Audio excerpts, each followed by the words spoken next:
Bentornati a Liberamente, variazioni e scorribande, qui su Radio Libertà.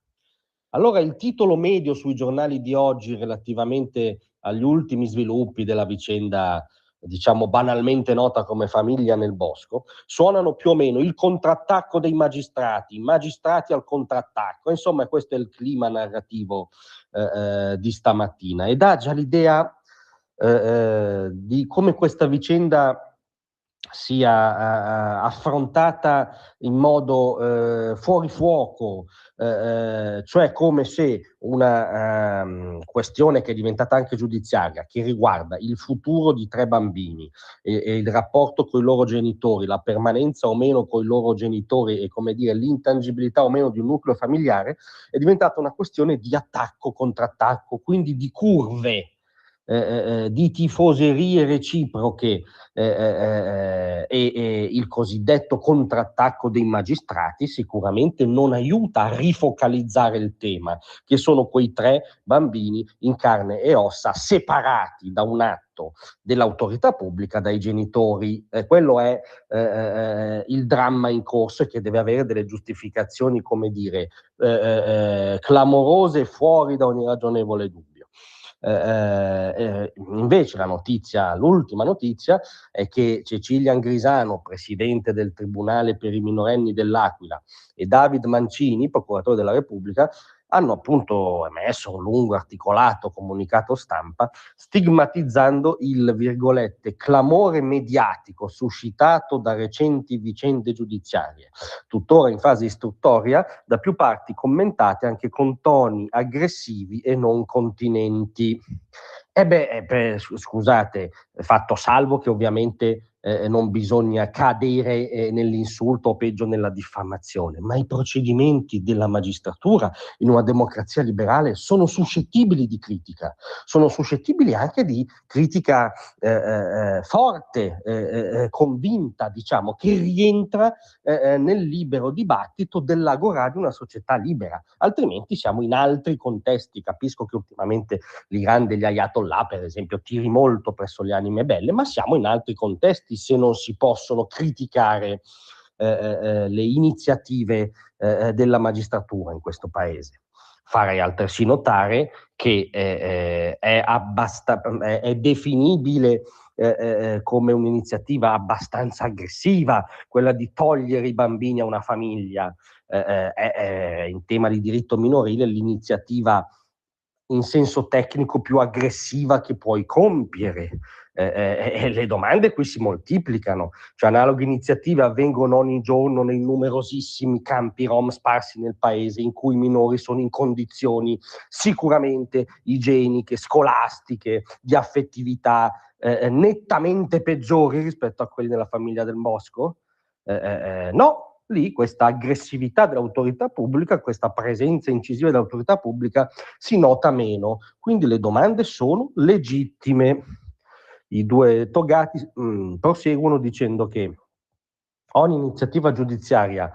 di competenza è ispirata esclusivamente ai principi di tutela dei diritti delle persone di minore età, come sanciti nella Costituzione e nelle fonti di diritto internazionale. Anche qui non dubitiamo, l'intenzione e la buona fede saranno queste, ma la garante per i diritti dei minori, quindi non un redattore particolarmente polemico di Radio Libertà, ha ricordato che i bambini possono essere sottratti alla famiglia in presenza di palesi fenomeni di violenza fisica, psichica, affettiva. Quello è il procedimento massimo che richiede una gravità massima. C'era in questo caso? Al momento non sembra dimostrata, no? Varrà il principio della non colpevolezza anche per questi 2 poveracci che hanno la colpa di voler vivere una vita neorurale. Tra l'altro questa è una parentesi che ha a che fare con, non in questo caso con la magistratura, ma con l'ideologia dominante. È curioso però, no, che si innalzano sempre piana dai salotti metropolitani delle ZTL al green e al ritorno alla natura, poi una volta che c'è una famiglia che torna alla natura, una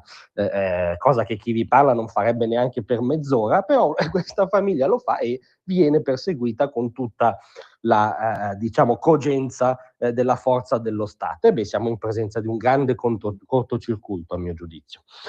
Comunque proseguono i magistrati invece auspicando che la collettività comprenda quanto il rispetto delle vite private dei soggetti coinvolti e di tutte le istituzioni chiamate ad operare sia fondamentale per la miglior gestione di queste sofferte vicende umane, per le quali spetta all'autorità minorile il compito di assumere decisioni. Riprendiamo atto, ribadiamo che in questi casi è sano che ci sia una stampa e un'opinione pubblica che, attenzione, legittimamente dibatte di questi casi, anche perché ieri sera lo psichiatra, psicoterapeuta che segue la famiglia, ospite nel salotto di Quarta Repubblica di Nicola Porro, ci ha spiegato come quello che è successo costituisce già un trauma non rimovibile, un trauma che può potenzialmente condizionare la vita intera, lo sviluppo adulto intero di questi 3 bambini, che peraltro rispetto all'ultima decisione, quello per cui sono spostati anche dalla casa famiglia, non passando più neanche quelle poche ore con la mamma, ci sono state scene strazianti, non se ne volevano andare, uno di questi abbracciava la mamma, cioè sono traumi che rimangono, ci dice uno psichiatra che evidentemente avrà le competenze, no? Non saranno solo i magistrati ad avere le competenze. E allora riflettiamo, piuttosto che emettere comunicati che sanno, non possono non sapere di difesa corporativa, riflettiamo un attimo sui traumi che si possono inserire nella vita delle persone, e ricordiamo che essendo in uno Stato liberale dove la magistratura si può criticare, in uno Stato liberale i bambini, i figli non appartengono allo Stato medesimo. Grazie a tutti, vi aspetto stasera alle 18. Tra un manifesto e lo specchio